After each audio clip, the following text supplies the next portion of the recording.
Hello everyone, welcome to another upload. Hope you're all doing great. So by now you'd have heard that US sprinter Erriyon Knighton has been cleared for the Paris Olympics following his failed drug test.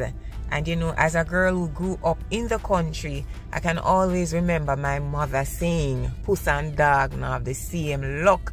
There were a lot of summer days that when my brother would want to go to river with his friends and my mother would say, "No river." And you know how children are, you know, they say, "But this person is going and X is going." And my mother would say, "Puss and dog now have the same luck."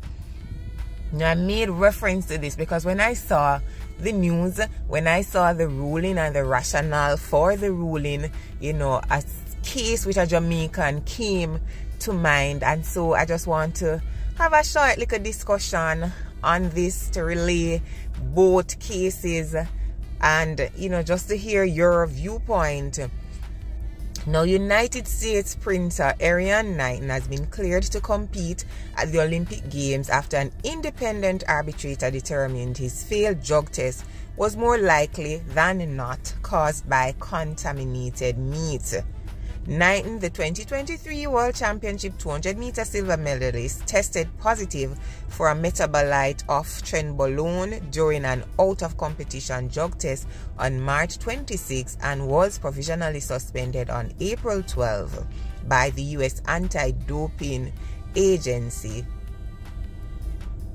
Now, the arbitrator's ruling that Knighton's positive test was more likely than not caused by consuming contaminated meat clears a 20-year-old whose 200-meter personal best of 19.49 seconds is the fifth fastest time in history to take part in the U.S. Olympic trials, which begin on June 21 in Oregon. So, just like that, he has tested positive and he is now cleared, because the arbitrator is saying, more than likely you ate some contaminated meat. Now, let us look on a somewhat similar situation of a Jamaican three-time national 110-meter hurdles champion, Ronald Levy, who is possibly facing, you know, being slapped with a 4-year ban from track and field. We haven't heard the ruling on that, but I know that Levy will not be competing at the national trials because he was not cleared. Now, it was reported that Levy's B sample previously is A sample had indicated two banned substances. It was identified first in his A sample, and then, you know, they did his B sample and it actually confirmed that the presence of the banned substances sulfur oxide and sulfone were actually in his sample. So based on that, now he is possibly facing a four-year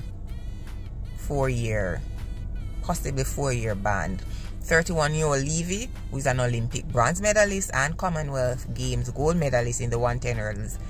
And he basically posted, you know, he basically denied knowingly taking any banned substance, and he was actually, you know, surprised based on the findings that were announced on November 3, 2023. Now, Ronald Levy was out of competition for a while. He was recovering from injury, and, you know, like Erriyon, this was actually an out of competition testing that revealed that there were these banned substances found.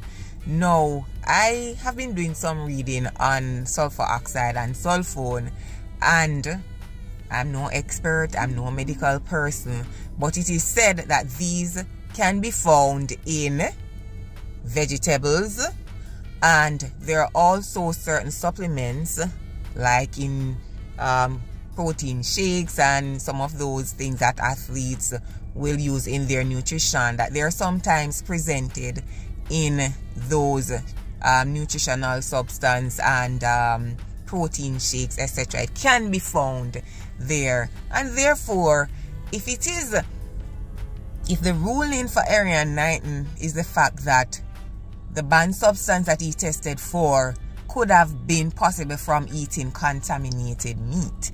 Then for Ronald Levy, based on the fact that the research data is saying that, you know, sulfur oxide can be found in vegetables and certain nutritional substance, then it could be a fact that he may have unknowingly consumed these banned substances either through some vegetable consumption or through some nutritional supplements. So I want to hear your viewpoint.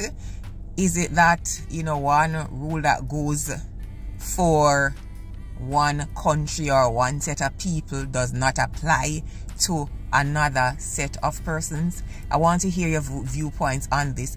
Also, if you're watching and you have more expert knowledge as it relates to this sulfur oxide, sulfone, if you have more information than my, you know, limited research that says it can be found in vegetables or nutritional substance, if you have more information to say that, you know, the levels that were found in Levy's sample could not have been based on the fact that he unknowingly consumed it in some vegetables or some nutritional substance that he was taking, then drop your comments and let me hear from you if you're an expert watching.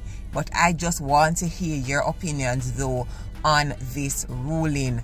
I mean, you know, when I read it, I feel like it was just casual, you know, to say, oh yeah, you could have just had it from some contaminated meat, or you could have knowingly take it.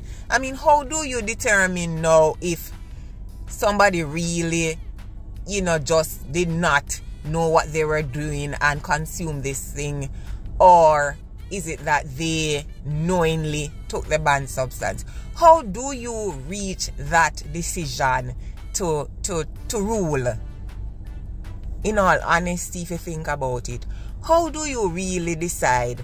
And I guess, is it that you're saying, well, if it's a possibility that the person, because the possibility exists that they could have consumed this thing unknowingly, then you have to rule in their favor.